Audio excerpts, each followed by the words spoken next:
My next guest really doesn't have much time for the president's green agenda. She says Biden is blocking the mineral mining that his clean energy goals require. Carrie Sheffield is with us. Carrie, which rare earth minerals is the president blocking and why?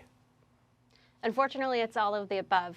We're talking about copper, we're talking about lithium, anything that's used for these components for all this. This is an excellent segment setting up right before the expensive cost of this quote-unquote green energy agenda that Joe Biden has.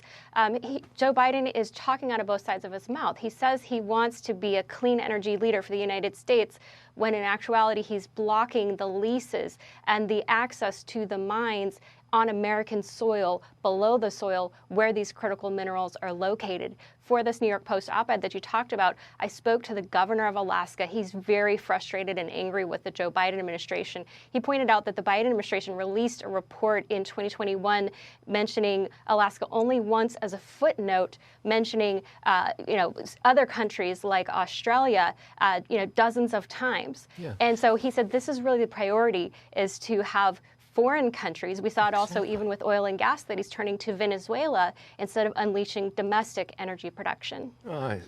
Everybody else can mine it, but you can't mine it here in America, even though we desperately need it. Makes no sense to me. There you go. Carrie, another subject for you. I want you to listen to what Jon Stewart says about CRT, critical race theory. Roll it. I don't even think half of the Republicans that do it even mean it. I think they think it works. Emotion. Right.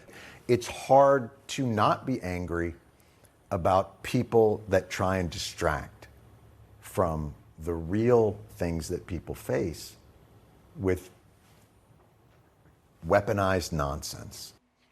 Weaponized nonsense. That's strong stuff coming from Jon Stewart. What's your judgment? The pandemic revealed to American parents what was being taught in schools. Critical race theory has been adapted, and yes, it did begin at the law school level, but it's been adapted for K through 12 levels to divide people by race, to divide children by levels of privilege. This is a rejection of Dr. King's dream. So the real issue here is that Democrats and liberals, they want to keep poor and minority children trapped in failing schools.